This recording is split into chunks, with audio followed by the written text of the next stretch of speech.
జెండకు అంటాయి జాగ్రత్తకు గడ్డ మీద పొట్టై పడితే న్యాయం తన ఊపిరై ముందుకు నడితే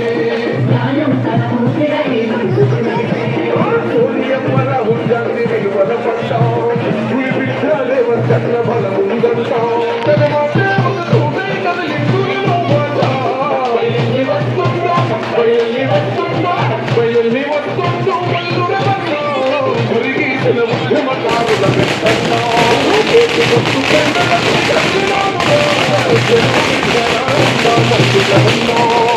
బయల్ని వస్తుందో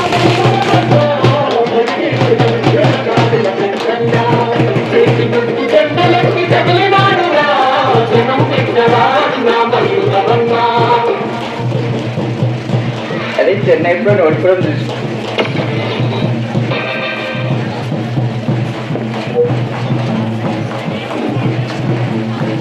స్థానిక ఎంపీటీసీ అజీర్ గారిని వేదిక మీదకి రావాల్సిందిగా కోరుతున్నాం. ఈరోజు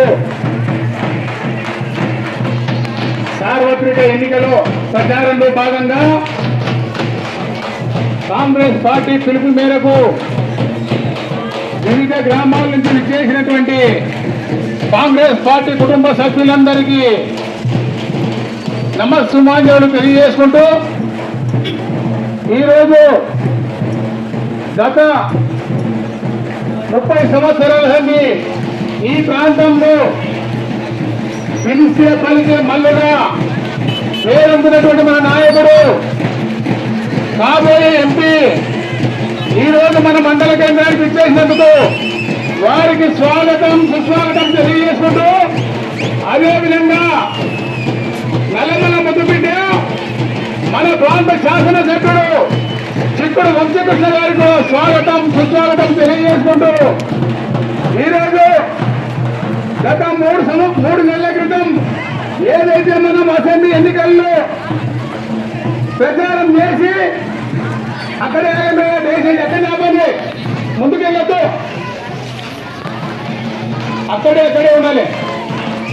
ప్రతి కుటుంబ సభ్యుడు గడపకు తిరిగి కాంగ్రెస్ పార్టీ చేసే సంక్షేమ పథకాలను వివరిస్తూ మరి ఆ రోజు మన ఎమ్మెల్యే గారిని మన మండలం నుంచి 7,300 పైసలు మెజార్టీతో గెలిపించుకున్నాం. మరి ఇప్పుడు కూడా అదేవిధంగా మన కాంగ్రెస్ పార్టీ కుటుంబ సభ్యులు ప్రతి ఒక్కరూ పనిచేయాలని కోరుకుంటూ ఇప్పుడు ఈ గ్రామానికి సంబంధించినటువంటి మండల కిసాన్ సెల్ అధ్యక్షులు కదీర్ గారిని మాట్లాడిందిగా కోరుతున్నాను. దానికన్నా ముందు ఈ కార్యక్రమంలో పాల్పంచుకుంటున్న పెద్దలు మాజీ మార్కెట్ చైర్మన్ శ్రీపతిరావు గారు, అదేవిధంగా సీనియర్ నాయకులు యువేందర్ రెడ్డి గారు, గడ్డ తిరుపతి గారు, మండల యూత్ కాంగ్రెస్ అధ్యక్షులు ఎన్నికటి శ్రీనివాస్ గారు, మండల ప్రధాన కార్యదర్శి సంపంగి రమేష్ గారు, మండల ఉపాధ్యక్షులు మసన్న గారు, జిల్లా నాయకులు కాశన్న గారు, ఓబీసీ జిల్లా అధ్యక్షులు గిరివర్ధన్ గౌడ్ గారు, అదేవిధంగా వివిధ గ్రామాలకు సంబంధించినటువంటి ఎంపీటీసీలు, సర్పంచులు, వార్డు మెంబర్లు, ఉప సర్పంచులు అందరికీ పేరున కాంగ్రెస్ పార్టీ పక్షాన నమస్సుమాంజలు తెలియజేసుకుంటూ ఇప్పుడు కదీర్ గారిని మాట్లాడించే కోరుతున్నాను.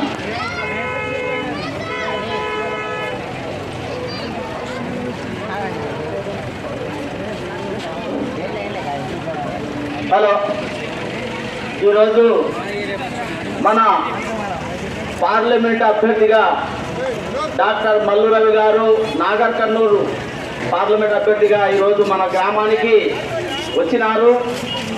మనమంతా శ్రీ రవి గారికి ఘన స్వాగతం పలికినాము. గత ఎన్నికల్లో మనం కాంగ్రెస్ పార్టీకి అఖండ మెజార్టీ ఇచ్చి మన వంశీకృష్ణ గారిని ఎమ్మెల్యే, మన స్థానిక వంశీకృష్ణ గారిని ఎమ్మెల్యేగా అధిక మెజార్టీ ఇచ్చి గెలిపించడం జరిగింది. అంతట్లోనే మళ్ళీ ఇప్పుడు పార్లమెంట్ ఎన్నికలు వచ్చినాయి. ఈ ఎన్నికల్లో మన అభ్యర్థిగా డాక్టర్ మల్లు రవి గారు మనకు గతంలో 2 సార్లుగా ఎంపీగా పనిచేసినారు. మరి అలాగే ఎమ్మెల్యేగా చర్చల ఎమ్మెల్యేగా పనిచేసినారు. ఇక్కడ ఈ ప్రాంతానికి చాలా పరిచయస్తుడు, గత దివంగత నాయకుడు మల్లు అనంతరాములు సోదరుడు. ఎందుకంటే ఈ ప్రాంతంలో బాగా తిరిగి ఈ ప్రాంత ప్రజల కష్ట సుఖాలను తెలుసుకున్నటువంటి వ్యక్తి, పిలిస్తే పలికే మల్లు రవిగా పేరు తెచ్చుకున్నటువంటి గొప్ప నాయకుడు.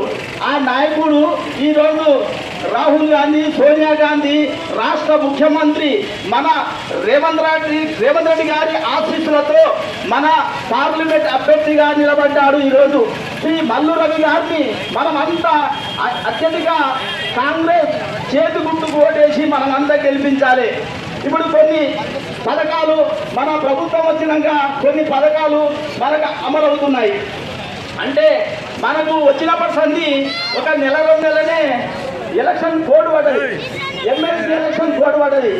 13 జిల్లాలలో 13 ఉమ్మడి జిల్లాలలో ఈ పథకాలు ఉచిత కరెంటు అమలవుతున్నది, గ్యాస్ సిలిండర్ అమలవుతున్నది, ఉచిత ప్రయాణం ఫస్ట్ స్టార్టింగే చేసిండు ముఖ్యమంత్రి గారు. ఇంకా కొన్ని పథకాలు ఇవన్నీ మనకి ఈ జిల్లాలో ఉమ్మడి జిల్లాలో కొన్ని పథకాలు అమలు కావడం లేదు. ఎందుకంటే ఎలక్షన్ కోర్టు వచ్చింది కాబట్టి అమలు కావట్లేదు. అంటే ప్రతి ఒక్క పథకాన్ని మన ప్రభుత్వం అమలు చేస్తుంది. కొంతమంది దుష్ప్రచారం చేస్తున్నారు. కొంతమంది దుష్ప్రచారం ఏం చేస్తున్నారంటే ఏదో కాంగ్రెస్ వచ్చింది ఏం చేసింది అప్పుడే అంటే అదే ఉన్నాడు, ఒక్క డబల్ బెడ్రూమ్ కట్టేయాలి, వాటి ఎవరు అడగలే. కానీ ఇప్పుడు వీళ్ళు ఓవర్ ప్రచారం చేస్తున్నారు. అది ఎవరు కూడా నమ్మొద్దు. మీరంతా కాంగ్రెస్ పార్టీకే ఓటేయాలి. ఎందుకంటే వేరే పార్టీకి వేస్తే ప్రయోజనం లేదు. ఎందుకంటే కేంద్రంలో ప్రభుత్వం వస్తే, రాష్ట్రంలో ప్రభుత్వం వస్తే నిధులు రానికే మనకు అవకాశం ఎక్కువ ఉంది. వేరే పార్టీకి వేస్తే ఎలాంటి ప్రయోజనం లేదు. ఎందుకంటే ఈరోజు రాష్ట్రంలో కాంగ్రెస్ పార్టీ అధికారంలో ఉంది కాబట్టి మనం లోకల్లో ఏ పనైనా మీరు ఎంపీ వేరే గెలిచినా పని మాత్రం మేమే చేస్తాం. ఊళ్ళలో ఉండేది మేము, మా స్థానిక ఎమ్మెల్యే వంశీకృష్ణ గారికి రావాలి. మళ్ళా మీరు ఏ పనైనా మనమే చేసుకోవాలి. ఎందుకంటే మీరు వేరే ఏదో మోసం మాటలు మీరు నమ్మొద్దు. అన్ని పథకాలు అమలైతాయి, ఏ పథకం కూడా అమలు కాకుండా ఉండదు. రేపు ఆగస్టు తారీఖు నుంచి ముఖ్యమంత్రి చెప్పిండు, ప్రమాణం చేసిండు ముఖ్యమంత్రి, 2 లక్షల రుణమాఫీ చేసి తీరుతామన్నాడు ముఖ్యమంత్రి. మీరు ఎవరు కూడా ఆధారపడవద్దు. మీరు 2500 వస్తాయి. మీకు 6 గ్యారంటీ పథకాలు ఒకవేళ మీకు ఇవ్వకపోతే మళ్ళా 5 ఏళ్లకు మీ ఇంటి ముందరికి మేము ఓటికెళ్ళాం ప్రమాణం చేసి చెప్తున్నాం. మేము ఆ ప్రభుత్వం లేక మోసపూరితమైనటువంటి వాగ్దానాలు చేయము. అమలయ్యే పథకాలే మీకు ఇస్తాం. మీరు ఎవరు కూడా వేరే రకంగా ఆలోచన చేసుకోవద్దు. ఏ పథకమైనా